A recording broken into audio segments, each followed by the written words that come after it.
না, আপনি আমাকে মাফ করেননি। মাফ করলে এখনো ভাইয়া বলতেন না।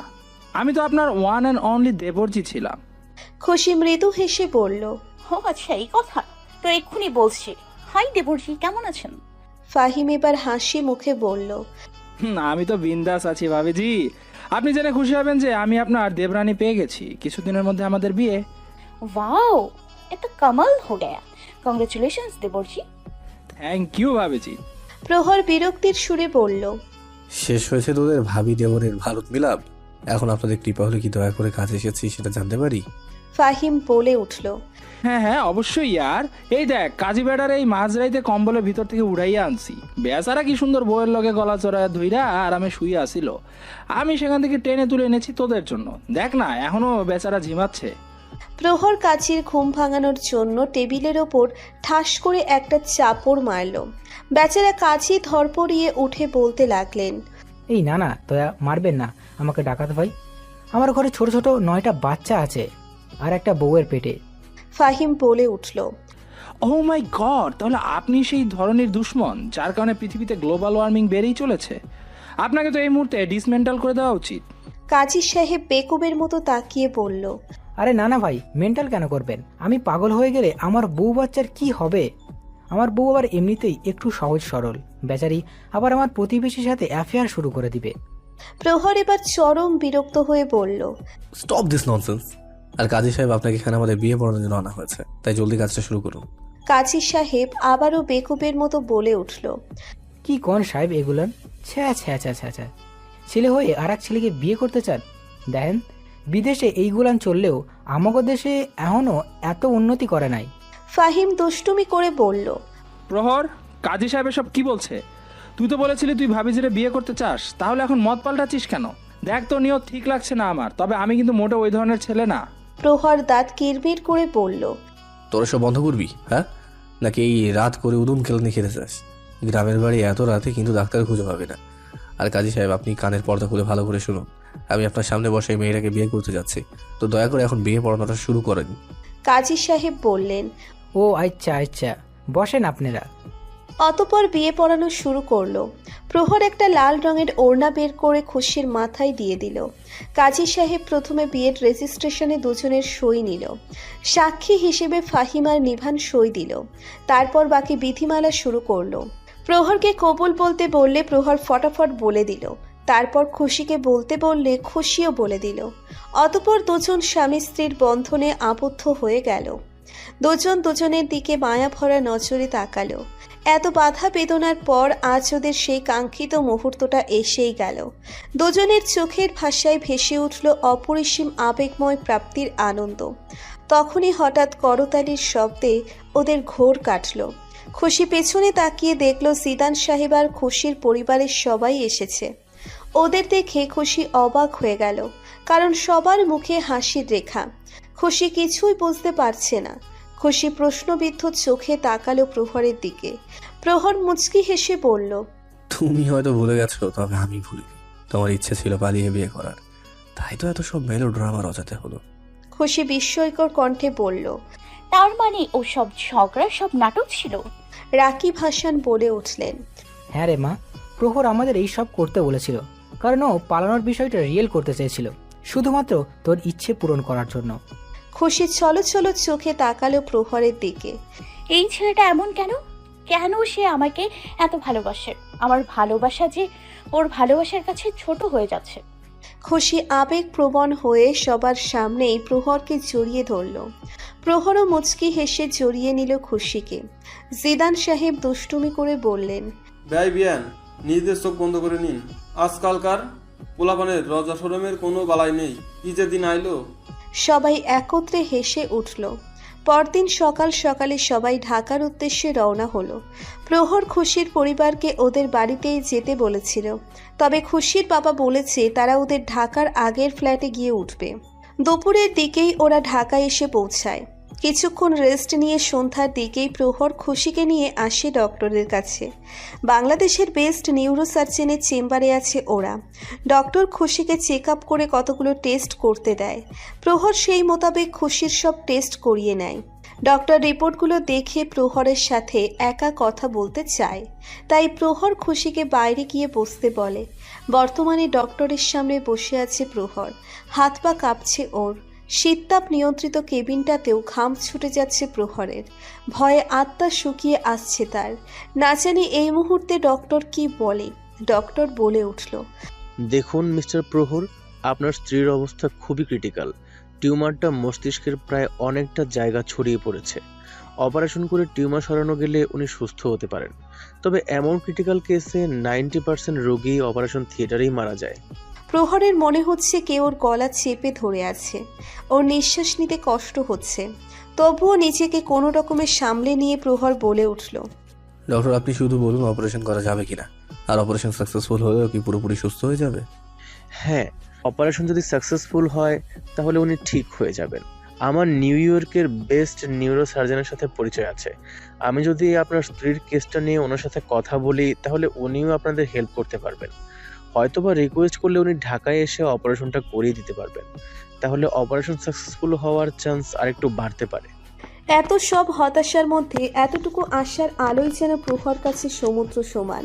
প্রহর আশাতীত সুরে বলল, দ্যাটস রিয়েলি ডক্টর। নিউ ইয়র্কে আমার বিজনেসের ব্রাঞ্চ আছে, সেই সুবাদে আমারও অনেক পরিচিত লোক আছে। দরকার পড়লে আমি খুশিকে ওখানে নিয়ে যাব। আপনি শুধু বলুন কি করলে সব থেকে ভালো হবে, আমি সেটাই করব। দেখুন, আপনার স্ত্রীর ফিজিক্যাল স্ট্রেংথ অনেক কমে গেছে।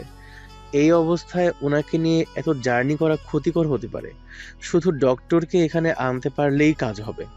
ওকে ডক্টর, যেটা ভালো হয় সেটাই করুন। ব্যাস আমার স্ত্রী যেন ঠিক হয়ে যায়, এর জন্য যা করতে হয় করুন। একজন ডক্টর সবসময় তার রোগীর বাঁচানোর সর্বোচ্চ চেষ্টা করে, বাকিটা উপরওয়ালার হাতে। আর এমনিতেও আপনার স্ত্রীর ক্ষেত্রে এটা অনেক রিস্কি অপারেশন। এখন আপনি ভেবে দেখুন কি করবেন। ভাবাভাবির কিছুই নেই, আমি আমার স্ত্রী অপারেশন করাতে প্রস্তুত। আল্লাহর ওপর আমার বিশ্বাস রয়েছে, তিনি নিশ্চয়ই সব ঠিক করে দেবেন। আচ্ছা ঠিক আছে, আমি তাহলে ওই ডক্টরের সাথে কথা বলে দেখি উনি কবে আসতে পারবেন। সেই অনুযায়ী আপনাকে অপারেশনের ডেট জানিয়ে দেব। ওকে ডক্টর, তবে যা করার একটু তাড়াতাড়ি করার চেষ্টা করুন, এমনিতেই অনেক দেরি হয়ে গেছে। ওকে ওকে, আপনি চিন্তা করবেন না, আমি দ্রুতই প্রসেস শুরু করে দিচ্ছি। কথা শেষে প্রহর খুশিকে নিয়ে আবার বাসায় চলে এলো। বাসায় এসে প্রহর খুশিকে বেডে বসিয়ে দিয়ে নিজেও ওর সামনাসামনি বসলো। খুশির দুই হাত নিচের হাতের মুঠোয় নিয়ে মায়া ভরা কণ্ঠে বলল, খুশি, আজ আমি ডক্টরের সাথে তোমার অপারেশনের ব্যাপারে কথা বলেছি। হয়তো 2-4 দিনের মধ্যে অপারেশনের ডেট হয়ে যাবে। অপারেশনটা হয়ে গেলে তুমি একদম ঠিক হয়ে যাবে, দেখবে আমার খুশি রানী আবার সেই আগের মতো হয়ে উঠবে। খুশি প্রহরের কাছ থেকে নিচের হাত ছাড়িয়ে ধরা গলায় বলল, না না, আমি কোনো অপারেশন করব না। এমনিতেই যে কয়টা দিন তোমার সাথে কাটাতে পারবো সেটুকু সময়ও কেড়ে নিতে চাও তুমি? আমি ওই অপারেশন থিয়েটারে ডক্টরের মুখ রেখে মরতে চাই না। প্রহর দুই হাতে খুশির মুখটা ধরে আবেগপূর্ণ কণ্ঠে বলল, এমন করে বলিস না প্লিজ, আমার কথাটা বোঝার চেষ্টা করো তো সোনা। দেখো, আল্লাহর ওপর ভরসা রাখো, আমাদের ভালোবাসার ওপর বিশ্বাস রাখো, দেখবে সব কিছু ঠিক হয়ে যাবে। জানি হায়াত মত সব আল্লাহর হাতে, কিন্তু আমরা সর্বোচ্চ চেষ্টা তো করতে পারি। চেষ্টা না করেই হার মানলে কিভাবে হবে বলো? আমি কি এইভাবে কোনো কিছু না করে তোমাকে ধীরে ধীরে মৃত্যুর মুখে ঢলে পড়া দেখতে পারবো বলো? প্লিজ কলিজাটা রাজি হয়ে যাও না। খুশি কান্না জড়িত কণ্ঠে বলল, কিন্তু আমি যদি অপারেশন থিয়েটারে মরে যাই তাহলে তো তোমাকে শেষ দেখাটাও দেখতে পারবো না। প্রহরের বুকের ভিতর যেন হাহাকার করে যাচ্ছে, চোখ দুটো লাল বর্ণ হয়ে গেল। অশ্রু সচল চোখে বলল, এমন অলক্ষণ কথা কেন বলিস বারবার? একবার পজিটিভটাও তো ভাবতে পারো। ভাবো, একবার অপারেশন সাকসেসফুল হয়ে গেলে আমাদের পৃথিবীটা কতটা রঙিন হয়ে উঠবে। প্লিজ সোনা, আমার উপর একটু ভরসা করো, মেনে নাও না আমার কথাটা। খুশির নাক টেনে বলল, ঠিক আছে, তুমি যদি এটাই চাও তাহলে আমি আর মানা করব না। তুমি যা চাও তাই হবে। প্রহর খুশির কপালে চুমু দিয়ে বুকে জড়িয়ে নিয়ে বলল, থ্যাংক ইউ খুশি, দেখবে শীঘ্রই সব ঠিক হয়ে যাবে, আমার বউটা একদম ঠিক হয়ে যাবে। প্রহরের মুখে বউ ডাক শুনে এক অদ্ভুত সুখানুভব হলো খুশির মনে। কতটা যেন মধু ছিল শব্দটা। তবে এই ডাক্তার কতদিনই বা শোনার ভাগ্য হবে ওর। হঠাৎ দরজায় টোকা পড়ার শব্দে দুজনেই সরে বসল। প্রহর দরজার দিকে তাকিয়ে গলা উঁচু করে বলল, দরজা খোলা আছে।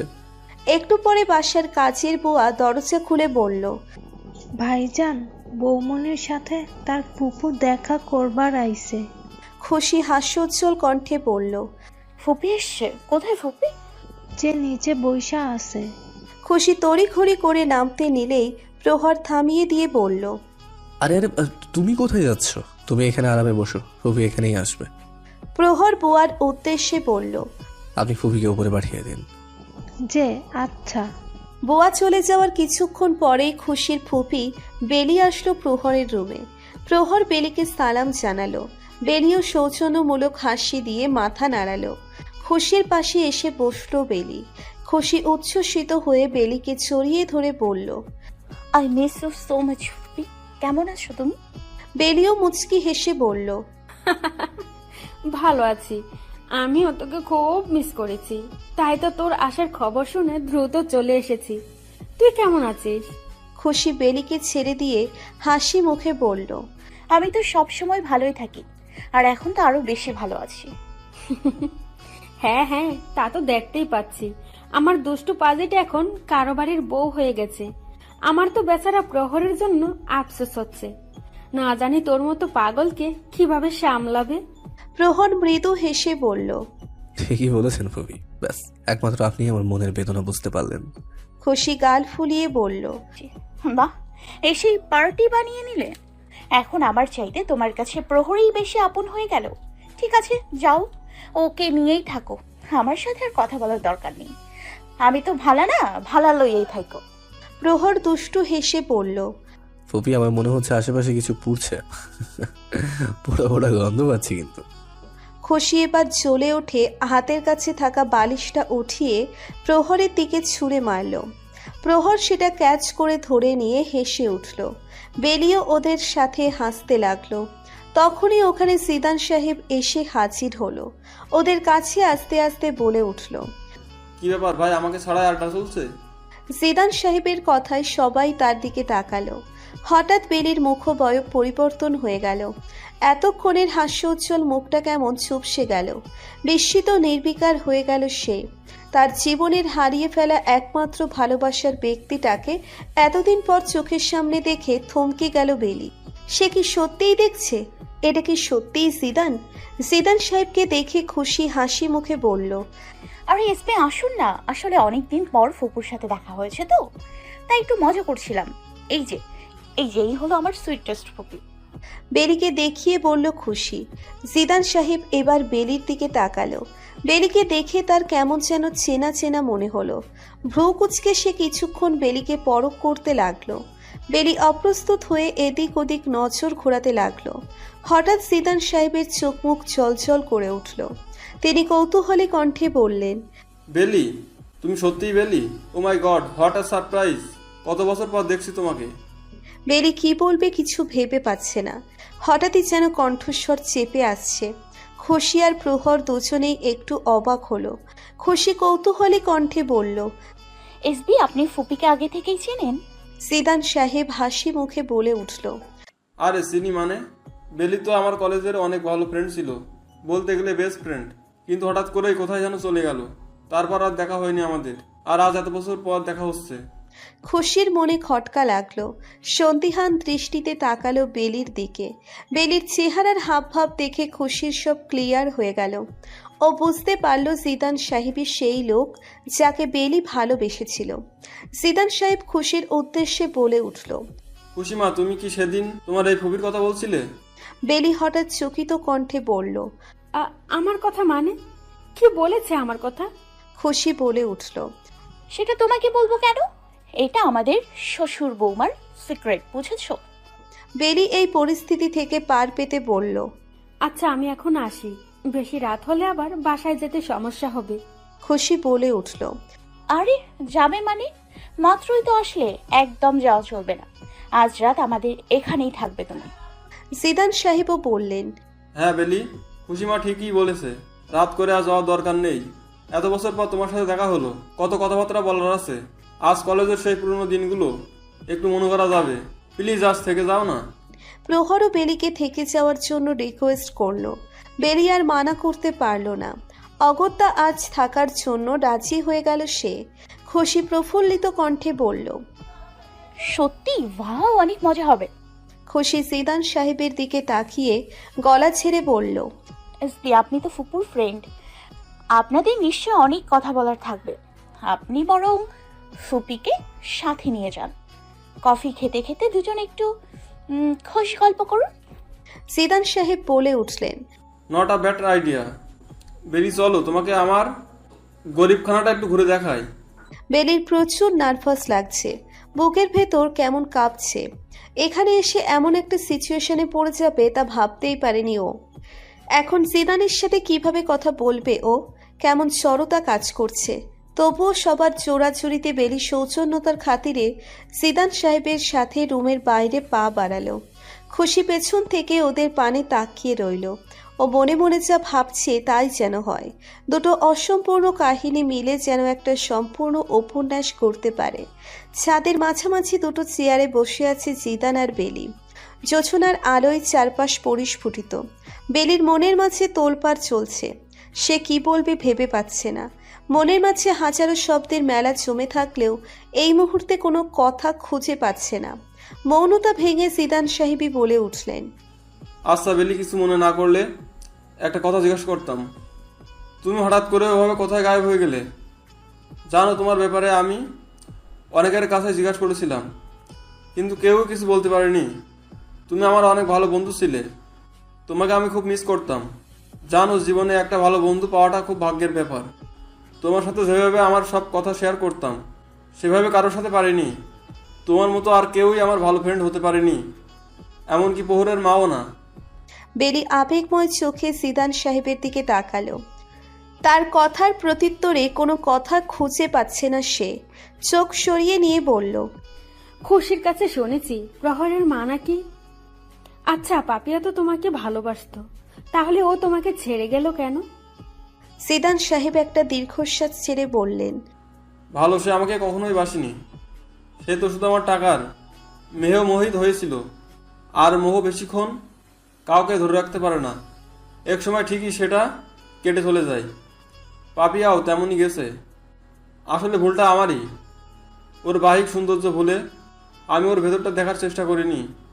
আগে যদি ভালো করে পরখ করে দেখতাম, তাহলে আজ উপযুক্ত কেউ আমার জীবনসঙ্গী হতো।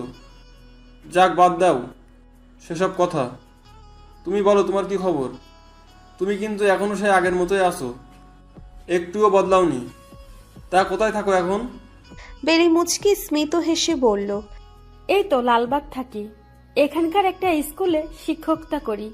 ব্যাস, পরিবার আর স্কুলের বাচ্চা কাচ্চাদের নিয়ে ভালোই কাটছে জীবন। জিদান সাহেবের হঠাৎ খুশির সেদিনের কথাটা মনে পড়ল। খুশি বলেছিল বেলি নাকি কলেজের কোন ছেলেকে ভালোবাসতো। তাকে না পেয়ে সারা জীবন আর বিয়েই করিনি। কিন্তু কলেজে ওর একমাত্র বন্ধু তো শুধু আমিই ছিলাম। ওকে অন্য কোনো ছেলের সাথে কখনো কথা বলতে দেখিনি। তবে বেলি কি আমাকে? কথাটা ভাবতেই জিদান চমকে তাকালো বেলির দিকে। ও কি সত্যি আমাকে ভালোবাসতো? আর আমার জন্য সারা জীবন একা আছে ও? তাহলে একবারও বললো না কেন আমাকে? ও যদি আমাকে বলতো, তাহলে আমি অন্য কোনো মেয়ের দিকে ফিরেও তাকাতাম না।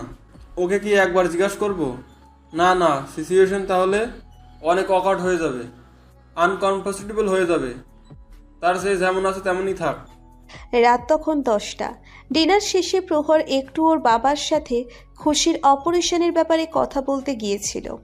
কথা শেষ করে রুমে এসে দেখল সারা রুম অন্ধকার।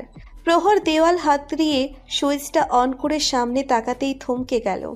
বেডের মাঝখানে ওর বউটা লাল শাড়িতে বিশাল লম্বা ঘোমটা টেনে বসে আছে। প্রহর নিচের ঠোঁট কামড়ে নীরবে একটু হাসল। তারপর এগিয়ে গেল তার প্রিয়তমা স্ত্রীর নিকট। খুশির সামনে বেডের ওপর এসে বসল। মায়াময়ী চোখে তাকিয়ে আলতো হাতে ঘোমটাটা ওঠালো।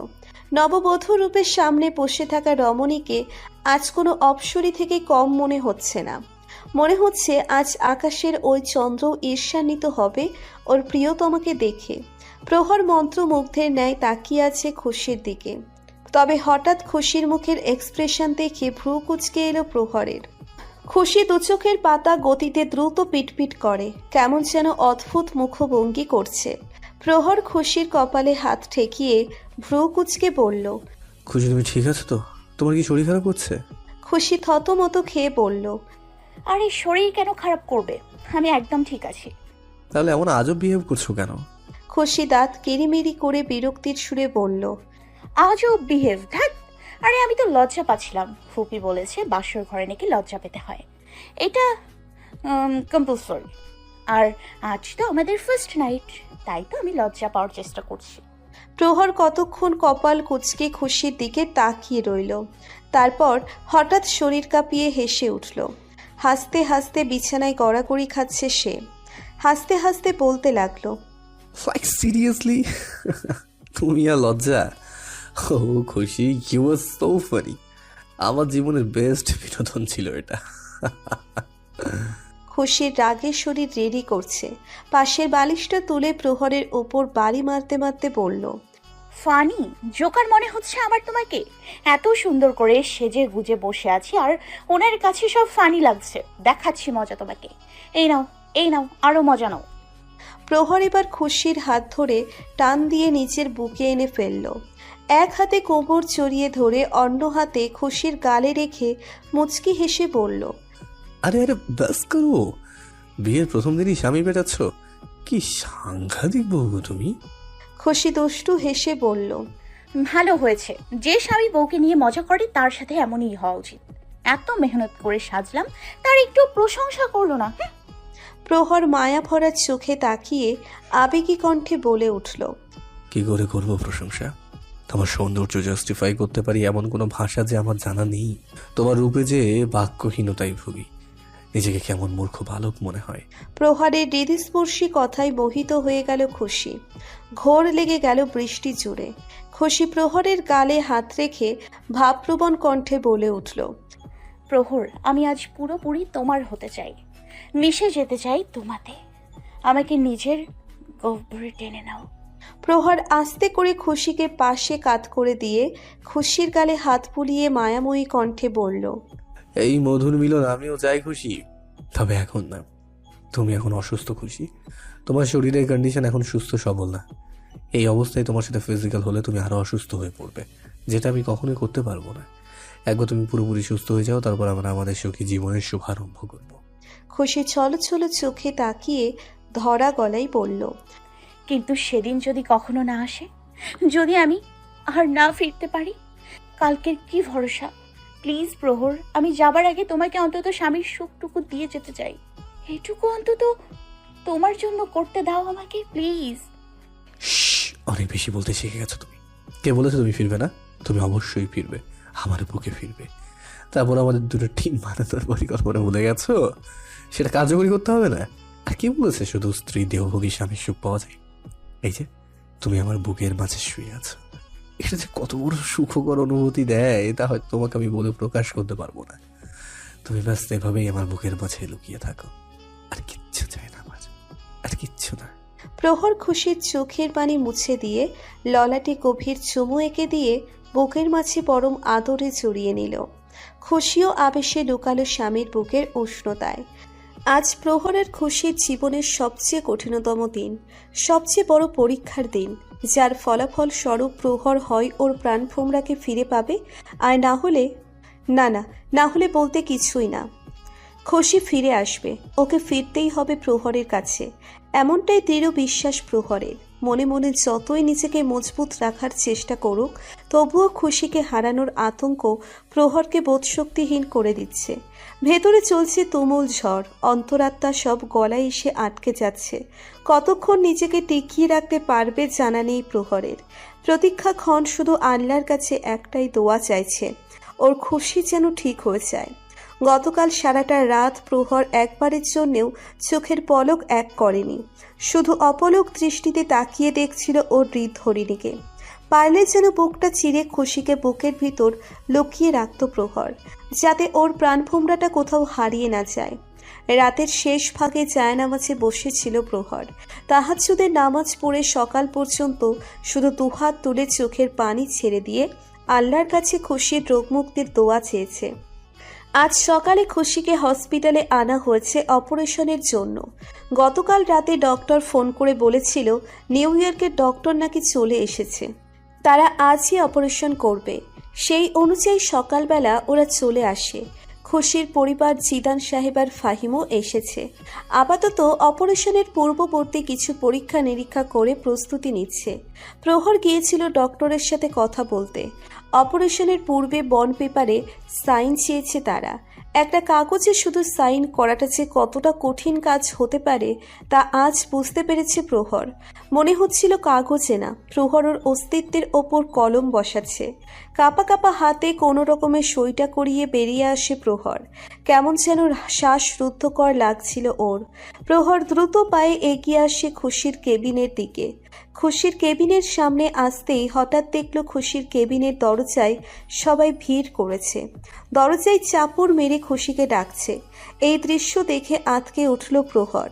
দৌড়ে গেল দরজার কাছে, অস্থির কণ্ঠে বলল, কি হয়েছে? দরজা বন্ধ কেন? রাকিব হাসান চিন্তিত সুরে বলে উঠলেন, দেখো না বাবা, খুশি সেই কখন থেকে ভিতর থেকে দরজা আটকে আছে। এত ডাকছি খুলছেই না। আমাদের ভয় লাগছে, মেয়েটার কিছু হলো না তো? প্রহরের অশান্ত মনের ঝড় এবার প্রলয় বয়ে আনল। ভয়ার্থ অন্তর কেঁপে উঠল তার। প্রহর দ্রুত দরজা ধাক্কাতে ধাক্কাতে অস্থির হয়ে খুশিকে ডাকতে লাগলো, কিন্তু ভেতর থেকে কোনো সাড়া শব্দ আসছে না। প্রহর আর না পেরে এবার দরজা ধাক্কিয়ে ভাঙার চেষ্টা করছে। কয়েকবার গায়ের জোরে ধাক্কানোর ফলে ছিটকানিটা খুলে গেল। দরজা খুলে দ্রুত বেগে ভিতরে ঢুকলো প্রহর। ভেতরে ঢুকে দেখল খুশি বেডের উপর উল্টো দিকে কাত হয়ে চাদরে মাথা ঢেকে গুটিসুটি হয়ে আছে। তবে চাদরের ওপর দিয়েও খুশির শরীরের মৃদু কাঁপুনি টের পাওয়া যাচ্ছে। খুশি যে চাদরের ভেতর কাঁদছে তা বুঝতে বাকি রইল না প্রহরের। প্রহর খুশির পাশে বসে চাদর সরানোর চেষ্টা করে আদরে গলায় বলল, দেখি কি হয়েছে আমার খুশি রানীটার, আমাকে বলো প্লিজ। এইভাবে মাথা রেখে কেন শুয়ে আছো? নিঃশ্বাস আটকে যাবে তো। দেখি সরাও তো। কিন্তু খুশির চাদর কিছুতেই সরাতে দিচ্ছে না। দুই হাতে চাদর শক্ত করে আঁকড়ে ধরে বিচলিত কণ্ঠে বলল, না না, একদমই না। চাদর সরাবে না প্লিজ। তুমি যাও এখান থেকে, যাও। আমাকে দেখো না প্লিজ, আমি বের হতে পারবো না। তুমি যাও প্লিজ, যাও। কি হয়েছে সোনাটা? এমন কেন করছিস? আমাকে বল না প্লিজ। আমার ভয় করছে খুশি, প্লিজ খোল এটা। কথা বলতে বলতে একসময় প্রহর জোর খাটিয়ে চাদর টেনে সরিয়ে দিল। খুশির দিকে তাকাতেই বুকের মাঝে মোচড় দিয়ে উঠল প্রহরের। বুঝতে পারল খুশির এই আত্মগোপনের কারণ। চাদর সরানোর সাথে সাথেই খুশি দুই হাতে মাথা ঢেকে নিয়ে আরো গুটিসুটি হয়ে কাঁদতে কাঁদতে বলল, না না না, তুমি দেখো না, তোমার পায়ে পড়ছি, তুমি চলে যাও এখান থেকে। আমাকে এই অবস্থায় দেখো না, আমি মরে যাব। খুশির এই করুণ অবস্থা দেখে প্রহর যেন হাজারো বার মরছে। আল্লাহ এত কষ্ট কেন দিচ্ছে ওর খুশিকে? আর যে সহ্য হয় না। ওর সব কষ্ট আমার কেন হয়ে যায় না? অপারেশনের জন্য নার্স এসে খুশির চুল ফেলে ন্যাড়া করে দিয়ে গেছে। সেজন্যই মেয়েটা এমন করছে। মেয়েটার তার চুলগুলো খুব প্রিয় ছিল, আর সবচেয়ে প্রিয় ছিল প্রহরের কাছে। এলোমেলো চুলগুলো প্রহরের মুখের উপর এসে যখনই বাড়ি খেত তখন মনে হতো যেন শ্রাবণের মেঘগুলো এসে ওকে ভিজিয়ে দিয়ে যাচ্ছে। খুশি যখন অ্যাটিটিউড দেখিয়ে চুলগুলো হাত দিয়ে ছটকা মারত তখন প্রহর যেন ফিদা হয়ে যেত। খুশিকে এমতো অবস্থা দেখে খুশির মাও নিচের কান্না ধরে রাখতে পারলেন না। মুখে আঁচল চেপে ডুকরে কেঁদে উঠলেন তিনি। খুশি যাতে বুঝতে না পারে তাই দৌড়ে বাইরে চলে গেলেন তিনি। তার পিছে পিছে বাকিরাও চলে গেলেন। এই মুহূর্তে শুধু প্রহরই পারবে খুশিকে সামলাতে, তাই ওদের একা ছেড়ে বাকিরা বাইরে চলে গেলেন। প্রহর নিজেকে একটু সামলে নিয়ে খুশির হাত ধরে নিচের দিকে ঘোরানোর চেষ্টা করে বলল, প্লিজ এমন করো না সোনা, ঘোরো আমার দিকে, একবার তাকাও প্লিজ। খুশি কাঁদতে কাঁদতে বলল, না না না, আমি ঘুমাবো না। তুমি যাও এখান থেকে প্লিজ। আমাকে দেখো না এভাবে, এভাবে দেখলে তোমার ঘৃণা লাগবে। প্রহর এবার জোর করে খুশিকে নিচের দিকে ঘোরালো। কাঁদতে কাঁদতে খুশির চোখ মুখ লাল হয়ে গেছে। প্রহর দুই হাতে খুশির মুখটা আগলে ধরে কপালে কপাল ঠেকিয়ে আবেগী কণ্ঠে বলল, এই ময়না পাখি, এমন করছিস কেন? একটু শান্ত হো না, তাকা আমার দিকে, একবার এই চোখে চোখ রেখে দেখ না। আমি পারবো না প্রহর, নিজেকে আমার বেবস্ত্র মনে হচ্ছে। মনে হচ্ছে আমাকে বস্ত্রহীন করে দিয়েছে। যেখানে আমি নিজেই নিজেকে দেখতে পারছি না সেখানে তুমি কিভাবে দেখতে পারবে? আমাকে দেখলে তোমার ঘৃণা লাগবে, আমি সহ্য করতে পারবো না। এর চেয়ে তো মরে গেলেও ভালো। প্রহর এবার চোয়াল শক্ত করে ধমকের সুরে বলল, ব্যাস, অনেক হয়েছে। কি তখন থেকে আবল তাবল বলে যাচ্ছ? তুমি কি আমাকে এতটুকুই চিনেছ? তোমার প্রহরের ভালোবাসা কি এতটাই ঠুনকো? আমি আমি কখনোই তোমার রূপের মুখে তোমাকে ভালোবাসিনি খুশি। তাহলে রূপ কমে গেলে ভালোবাসা কমে যাবে কেন? কে বলেছে তোমাকে এসব পচা কথা? তুমি আগেও আমার কাছে যা ছিলে এখনো তাই আছো, আর ভবিষ্যতেও তাই থাকবে। তোমার শারীরিক কোনো পরিবর্তন আমার ভালোবাসার উপর ভারী হতে পারবেই না, কখনো না।